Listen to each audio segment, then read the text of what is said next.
vamos a recibir a nuestro próximo orador. Él es Ignacio Peña. Ignacio es emprendedor, especialista en innovación y estrategia, es el CEO y fundador de Surfing Tsunamis, es inversor ángel y es un gran promotor de la innovación, el emprendedurismo y la economía del conocimiento en América Latina. Le pregunté a Ignacio qué está cambiando y él dijo que el gran cambio es el tsunami justamente de tecnologías exponenciales que están cambiando las reglas de juego en muchos aspectos de nuestra vida. Él está entusiasmado con este cambio porque siente que es una oportunidad de generar abundancia, inclusión y regeneración, pero al mismo tiempo le preocupa que quizás no estemos preparados y no tengamos la empatía para aprovechar estas tecnologías. Le damos un fuerte aplauso de bienvenida a Ignacio Peña.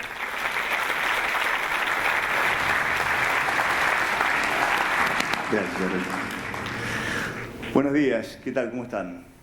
Hoy voy a hablar sobre las lecciones del Startup Nation, pero en realidad soy un hacker, ¿sí? Después de esta presentación sobre ciberseguridad, esta es el caballo de Troya, pero en realidad lo que vengo a hacer es contagiarlos con un virus, ¿sí?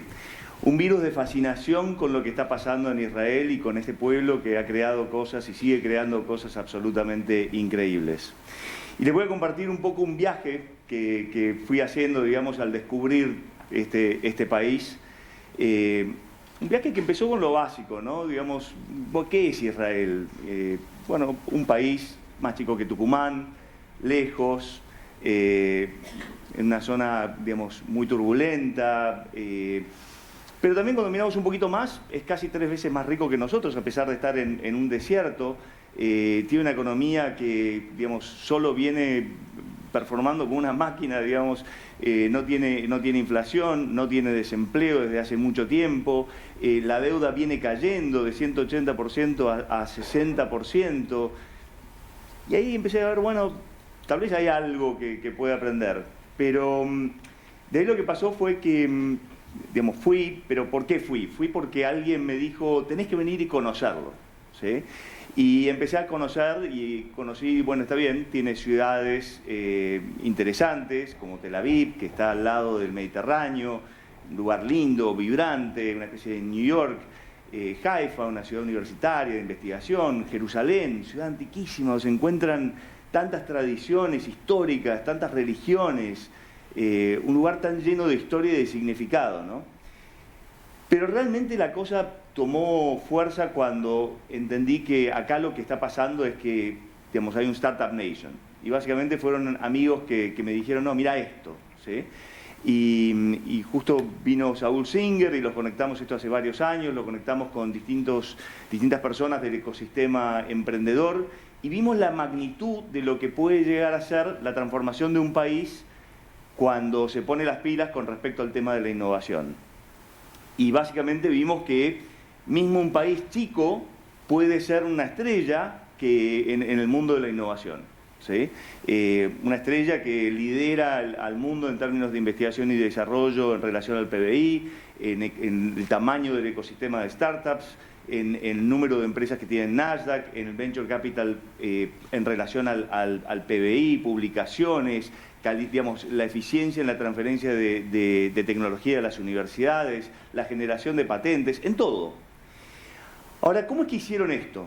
¿Sí? Porque, digamos, estaría bueno llegar ahí, ¿no? Digamos, estaría bueno triplicar nuestro ingreso per cápita, digamos, sin necesidad de que aumenten los precios de los commodities, ¿sí? Y creo que la primera lección es que hay que pensar de forma estratégica. Hay que mirar al largo plazo. No podemos seguir viviendo y pensando apenas en la coyuntura. Eso es lo que nos lleva a los problemas que tenemos. Y una forma de ilustrar esto es lo que decía Shimon Peres, que fue uno de los arquitectos de esta nación, que básicamente decía, nuestro tamaño, somos muy chiquitos, esto no nos permite ser ni un gran polo industrial, ni tampoco un gran mercado global, pero tenemos que competir globalmente, ¿sí? Entonces, lo que podemos ser es ser un pequeño laboratorio audaz donde se están pensando las grandes, digamos, se están creando soluciones usando el poder de las grandes tecnologías para resolver los grandes desafíos de la humanidad. Y si hacemos eso, ahí podemos tener éxito. Y esta tradición de pensamiento estratégico continúa, ¿sí? Porque el año pasado Israel lanzó una nueva estrategia para duplicar en 10 años el tamaño de su sistema científico y tecnológico, pasando de 500.000 de personas, sobre 9 millones de habitantes, a 1 millón de personas trabajando en el ecosistema de innovación, con un ingreso per cápita mensual de $20.000 versus $9.000 en la economía en general. Y yo me pregunto, ¿acá no habrá una lección para la Argentina? Porque pensemos, digamos, hoy, si nos estamos planteando duplicar el tamaño del aparato científico, digamos, o el sistema científico, tecnológico y de innovación. Creo que estamos avanzando, creo que se están haciendo muchas cosas, pero creo que podemos ser mucho más osados y pensar. El profesor Ben Israel decía, al comienzo hay inteligencia, y creo que esta es una buena lección. Y creo que esto no se aplica solamente al sistema tecnológico y científico, sino también con respecto a qué país queremos ser, ¿sí?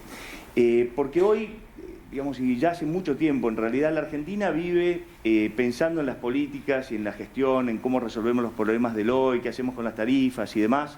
Tenemos planes de gobierno, bueno, vamos a traer las inversiones, vamos a hacer lo que, digamos, cada gobierno tiene su plan, pero falta permanencia. Falta también pensar, bueno, pero ¿qué es lo que nos une a todos los argentinos? ¿Qué es lo que queremos todos? Bueno, yo creo que todos queremos un país donde la gente pueda vivir en paz, donde pueda realizar sus sueños, donde nuestros hijos puedan aspirar a un futuro mejor. Y creo que si queremos ese futuro, no es cualquier camino que nos lleva a ese futuro. Lo que necesitamos, o mejor, creo que es el único camino que tenemos, es construir una nación emprendedora, una nación innovadora que apuesta al talento como el motor principal de generación de riqueza y que se proyecta al futuro usando el poder de la innovación y la tecnología para resolver el problema de su gente o los problemas de su gente. Y no solo de su gente, porque si resolvemos el problema, por ejemplo, de cómo generamos una ola de inclusión exponencial usando el poder de la tecnología, vamos a resolver un problema no solo de los argentinos, sino de América Latina y un problema del mundo. No lo vamos a resolver solos, esto lo tenemos que resolver en conjunto, pero podemos proponernos hacerlo. La segunda lección es que efectivamente el camino es la innovación emprendedora. ¿Por qué digo esto? Si se fijan en los últimos 50 años, hay pocos países que han salido de la trampa de los países de ingresos medios con más de 5 millones de habitantes. Específicamente 7 países lo hicieron. España, Portugal y Grecia hicieron un camino que no es recomendable, que es endeudarse, digamos básicamente accedieron a la Unión Europea, tuvieron acceso a crédito barato, tomaron mucha deuda, ¿sí? Accedieron también a un mercado grande, que ninguna de esas cosas, digamos, parece muy accesible o sostenible. La segunda cosa es lo que hicieron Singapur y Hong Kong, se convirtieron en polos de finanzas y comercio. No es algo que la Argentina pueda hacer y tampoco es muy escalable. Y de hecho ellos se dieron cuenta que eso no era suficiente y hoy apuestan a la innovación. La innovación es el camino que llevó a Corea e Israel a prosperar.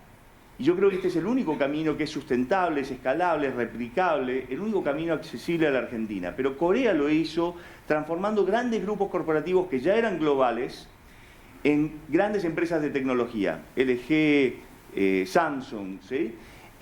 Nosotros no tenemos empresas como para hacer eso, no tenemos empresas de ese porte que permiten cambiar la Argentina con eso. Entonces el único camino que nos queda es el camino que siguió Israel, que lo que hizo fue apostar a la innovación emprendedora. Y esto es algo que los economistas nos olvidamos sistemáticamente en la Argentina. Seguimos pensando que es con el manejo de la inflación, con los anuncios, la administración de las expectativas, las vaquitas, la soja. No es así. Hay una correlación muy clara entre la capacidad innovadora de una nación y su capacidad de generar riqueza para su pueblo.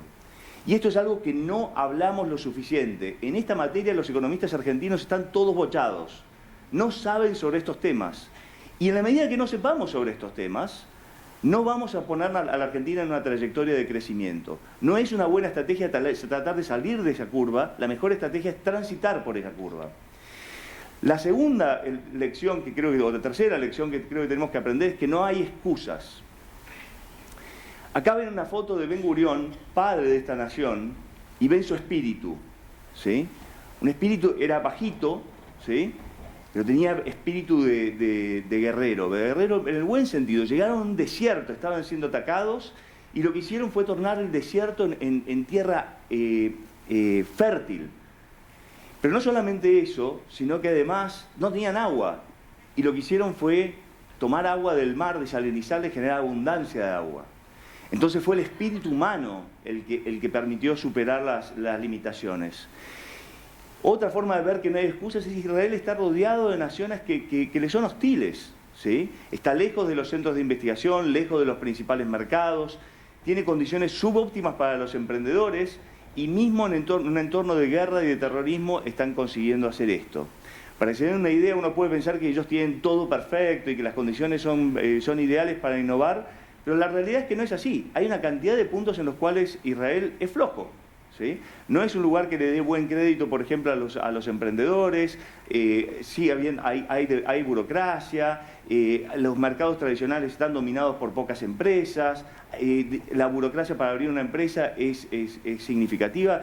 Entonces, todos estos obstáculos, los emprendedores israelíes han encontrado una forma de dejar de llorar y empezar a construir y superar los obstáculos.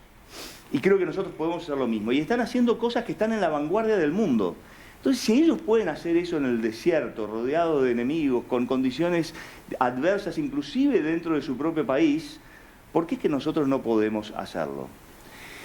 Otro punto es que es posible hacerlo partiendo de una crisis. Hoy la Argentina está llena de turbulencia, podemos decir, bueno, sí, muy lindo, pero bueno, primero, digamos, hay que resolver todos los problemas. Y aparte no podemos hacerlo, digamos, los israelíes son distintos. No, no son distintos, son seres humanos y tenemos en muchos sentidos muchos valores compartidos.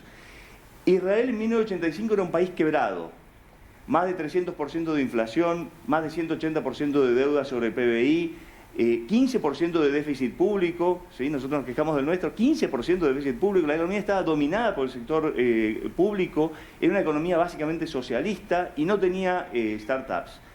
Y en básicamente 25 años, en 15 años ya habían hecho una gran transformación, en 25 años ya eran un startup nation, ¿sí? Habían resuelto todos estos problemas. ¿Cómo lo hicieron?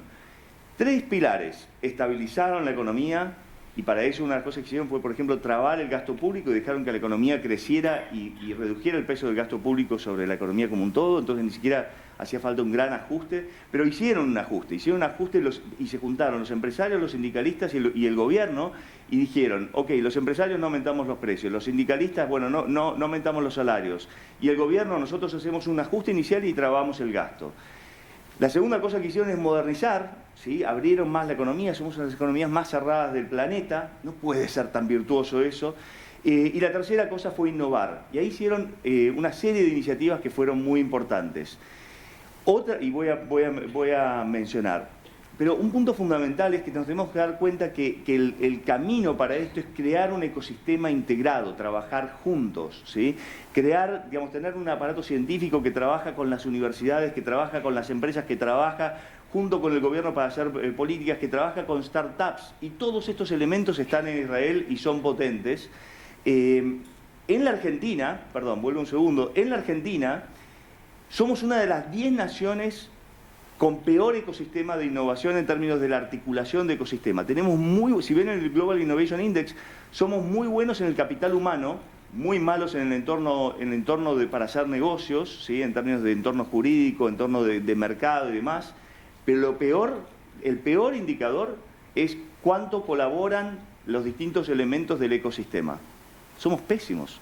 Las empresas no hablan con los investigadores solo hacen papers, no hablan con los emprendedores. Está empezando a cambiar, pero si aceleramos ese cambio, podemos tener resultados increíbles.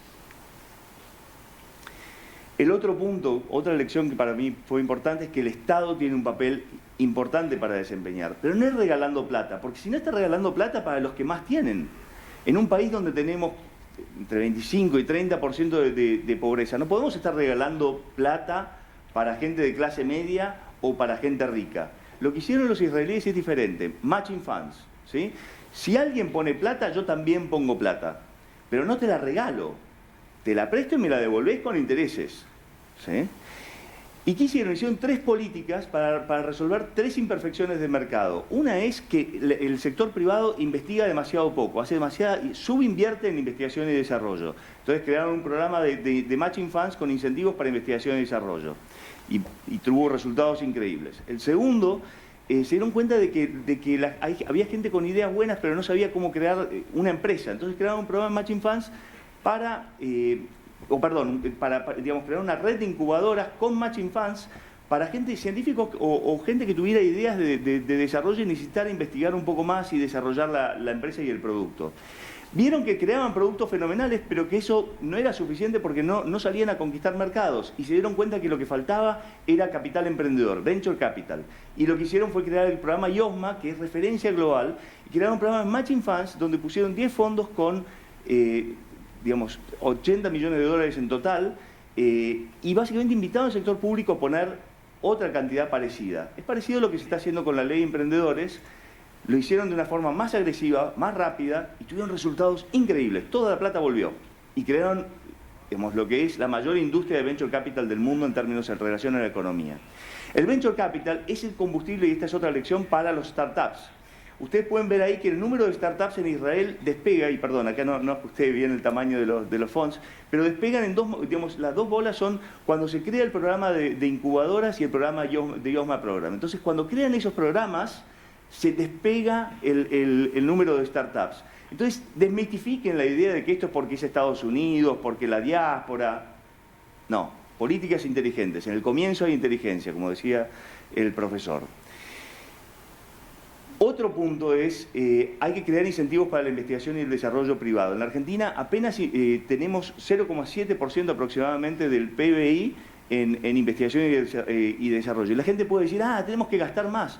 No, en realidad 90% del problema es que el sector privado no está viendo que acá hay una oportunidad de crear valor. No es un gasto, es una oportunidad de crear valor. ¿Cómo sabemos eso? Bueno, Israel tiene la mayor relación de investigación y desarrollo sobre PBI, más del 4%. ¿Sí? Pero eso es impulsado por el sector privado, no es impulsado por el sector público. El sector público lo que crea incentivos, pero no les regala nada. ¿Sí? Entonces, es el sector privado el que hace esto. ¿Por qué no lo está haciendo nuestro sector privado? Porque no tiene incentivos. ¿Por qué? Porque tiene mercados protegidos. Entonces, pasa mucho más por manejar, manejo la inflación, manejo el mercado, pero no tengo un incentivo para competir, porque también tengo mercados arreglados. ¿Sí? Entonces, ¿qué es lo que tenemos que hacer? Crear incentivos para competir. Reducir gradualmente el nivel de protección que tienen estos sectores, dejar que entren nuevas tecnologías, que los fuercen a competir con el futuro, y que los fuercen a reinventarse. Pero yo creo que eso no va a ser suficiente, no lo van a hacer, porque no tienen la musculatura, la mayor parte, y no tienen las ansias de hacerlo. Venimos desde hace décadas, desde sábado, esperando que lo hagan y no lo van a hacer. ¿Por qué creo que no lo van a hacer? Porque en Israel no son ellos los que lo hacen, no son las empresas tradicionales las que hacen investigación y desarrollo. La enorme mayoría de la investigación y desarrollo en Israel es realizada por multinacionales que están, y esto es antiguo pero me pareció interesante, de todas maneras sigue siendo lo mismo, interesante mostrar que también fue en el camino esto, la mayor parte es hecha por multinacionales que fueron atraídas a Israel por la calidad del capital humano que tenemos y por los incentivos. Y hoy tienen, digamos, más de 300 centros de investigación y desarrollo globales de todas las naciones y haciendo todo tipo de investigación. El último punto es que hay que moverse y viajar. ¿Sí? Todos los jóvenes israelíes, antes o después del servicio militar, que sirven, es otra lección increíble, hay que servir al país. ¿Sí? Todos los emprendedores israelíes tienen tiempo para alguien que quiere saber sobre Israel. El CEO de Google en Israel, en África y Rusia, tamaña responsabilidad, dice, dedico la mitad de mi tiempo a servir a Israel. Y Google lo sabe. ¿Por qué? Porque hay que servir al país. ¿Sí? Y esto lo hacen, pero antes de hacer eso, después de hacer eso, viajan y eso les permite crear startups que se proyectan al mundo. Y yo lo que les quería invitar, empezamos con un viaje y me gustaría invitarlos a que esto también termine con un viaje. Viajen a Israel, conozcan este país que los va a maravillar, pongan el foco en Startup Nation, van a conocer gente absolutamente increíble que los va a inspirar. Hoy es más fácil que nunca, se han multiplicado las opciones, hay programas para hacer eso. Creo que se van a inspirar, creo que se van a llenar de esperanza y de energía. Y bueno, creo que el otro punto es, por último, cerrando, nuestra diversidad es un activo. La mayor parte de Israel es una de las naciones con mayor penetración de inmigrantes, o sea, está un país súper diverso y han tenido diversas olas de inmigrantes de distintos lugares Yo creo que tenemos que seguir estando abiertos a los inmigrantes. Podemos aprovechar para traer gente de Europa, de Estados Unidos, de China, de distintos lugares, y usar la diversidad que ya tenemos para transformar nuestro país en un gran país nuevamente. Creo que esas son las lecciones de Startup Nation. Los invito a viajar y a conocerlo. Gracias.